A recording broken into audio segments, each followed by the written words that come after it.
Hello everyone.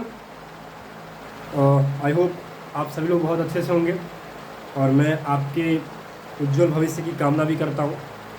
जैसे कि आपको पता है कि हम डेली अभी तक जो हमारा जो वीडियो था वो क्लास 10th के सिलेबस पे हमने बनाया। आज जो है हम क्लास 9th का जो फर्स्ट हमारा पोयम है द रोड नॉट टेकन, उस पर हम चर्चा करने वाले हैं, उस पर हम बात करेंगे। और जो ये कंपोज किया गया है उनका नाम है रॉबर्ट फ्रॉस्ट। अभी क्लास 10th के जो हमने वीडियो अपलोड किया था उसमें भी लगातार हमने कंटिन्यू 2 चैप्टर हमने पढ़ा था उनका, रॉबर्ट फ्रॉस्ट का।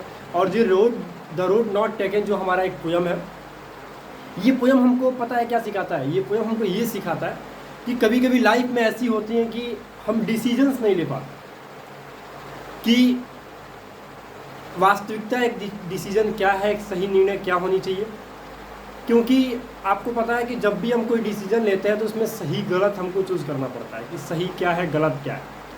और राइटर ने हमको यही समझाया है कि अगर आप जो भी डिसीजन लें उसके पीछे उसका रीज़न जानो, क्या उसका आने वाला जो भी तुम डिसीजन लिए हो क्या उसका क्या पॉजिटिव सेंस है, क्या नेगेटिव सेंस होने वाला है, इसको जानना बहुत ज़रूरी है।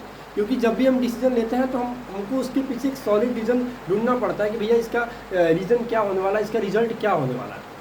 तो ये जो पोयम है हमारा यही है कि कभी कभी आदमी फंस जाता है बुरी तरीके से कि हम इस पॉइंट पे, इस रास्ते पर हम कौन सा डिसीजन लें। और राइटर ने पोएट ने बहुत ही अच्छे से एग्जाम्पल के तौर पे इस बात को समझाने का प्रयास भी किया।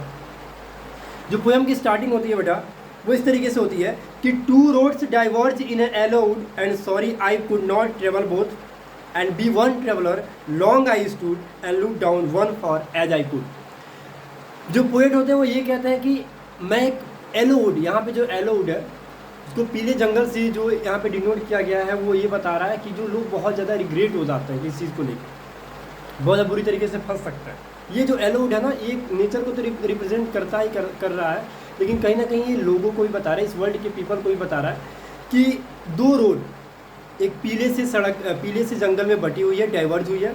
And sorry I could not travel both. Writer भी कहता है कि मुझे माफ़ कीजिएगा कि मैं दोनों पे, मैं अपने आप से क्षमा भी चाहता हूँ कि मैं दोनों रास्तों पर चल नहीं सकता हूँ। And be one traveller long I to, क्योंकि मैं एक अकेला राही हूँ, लंबे समय तक मैं वहाँ पे खड़ा रहा। And look down one as far as I could, और जहाँ तक मैं एक रास्ते को देख सकता था मैंने वहाँ तक देखा। मतलब रास्ते जो है, डिसीजंस जो है, कभी कभी ऐसे होते हैं कि हम जहाँ तक देखते हैं वहाँ तक डिसीजन जो है हमको सही तरीके से समझ में नहीं आता कि जो हमने डिसीजन लिया है उसका रिजल्ट क्या होने वाला है।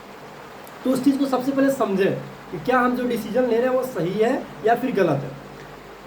To where it went in the undergrowth then to the other just as fair and having perhaps the better claims because it was grassy and wanted wear. अब मैंने क्या किया, उस रास्ते को मैंने बहुत देर तक देखा, लेकिन बाद में वो रास्ता चल के कुछ झाड़ियों के पीछे छिप जाता है, हिडन हो जाता है। वहाँ से अब समय हमको समझ में नहीं आता है कि आखिर ये इसके आगे क्या है। सिर्फ डिसीजन के साथ भी हमारे साथ वैसे ही होता है, हम क्या डिसीजन लेने वाले हैं कुछ समय के बाद हमको पता नहीं चलता है कि भैया इसके बाद क्या होने वाला। तो राइटर ने भी, पोएट ने भी उसी तरीके से देखा, उस रास्ते को देखा, लेकिन जिस रास्ते को वो देख रहे थे ना, बाद में अंडरग्रोथ का मतलब झाड़ियों के पीछे जाकर वो रास्ता छिप जाता है, वहाँ से कुछ नज़र आता नहीं है उसके आगे। अब राइटर क्या बोलते हैं कि then to the other just as fair. तो मैंने सोचा यार कि मैं दूसरा ही रास्ता ले लेता हूँ क्योंकि तुरंत के लिए वो अच्छा है। And having perhaps the better claims, और शायद बढ़िया हो भी सकता है, because it was grass in wanted wear, क्योंकि इस रास्ते पर बहुत कम लोग चले। अब ऐसा नहीं है कि कुछ डिसीजन अगर जो लोग कम लेते हैं या कोई ऐसा डिसीजन जिसमें कंपटीशन बहुत कम है उसको हमको लेना चाहिए। अगर किसी रास्ते पे बहुत ज़्यादा लोग चले हैं तो भी रास्ता हमारे लिए अच्छा साबित हो सकता है, जो कम लोग चले वो भी रास्ता हमारे लिए अच्छा साबित हो सकता है। राइटर अभी आपको ये भी, पोएट आपको ये भी आगे बताएंगे कि कभी कभी हम दोनों रास्तों को ले सकते हैं, दोनों डिसीजन को ले सकते हैं, बाद में हमको पता चलता है राइट कौन था रॉन्ग कौन था। Travis for the passing there had warned them really about the same, and both that morning equally lay in lips no step had trodden black। और जिस सुबह ये चर्चा कर रहे हैं पोएट, उस सुबह वो दोनों के दोनों रास्ते पे सेम दिख रहा है।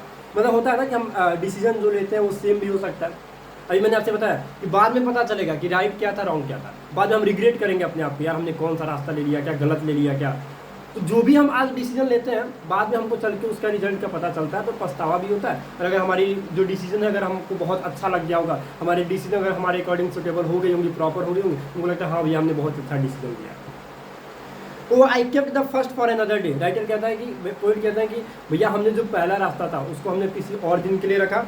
Eight knowing how way leads on to way I doubted if I should ever come back. क्योंकि मुझे ये भी संदेह था कि क्या पता मैं पहले रास्ते पे जा पाऊंगा क्या नहीं जा पाऊंगा। रिग्रेट करने का टाइम देखो यहाँ पे बता रहा है कि क्या पता कि मैं पहले रास्ते पर जा पाऊंगा कि नहीं जा पाऊंगा। डाउट है कि क्या मैंने जो डिसीजन लिया है मैं सही तरीके से उसको फॉलो कर भी पाऊंगा कि नहीं कर पाऊंगा।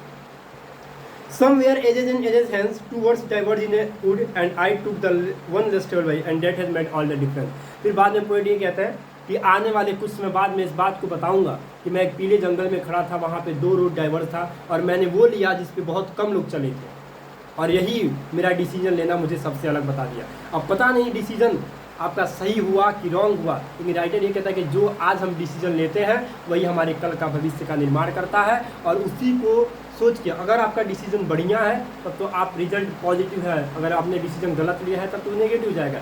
इसलिए राइटर ये कहता है कि हम कुछ भी चॉइस करें, जो कुछ भी हम डिसीजन लेने वाले हैं उसको सबसे अच्छे से पहले उसको समझें कि क्या इसका ये डिसीजन रॉन्ग होगा या फिर राइट होगा।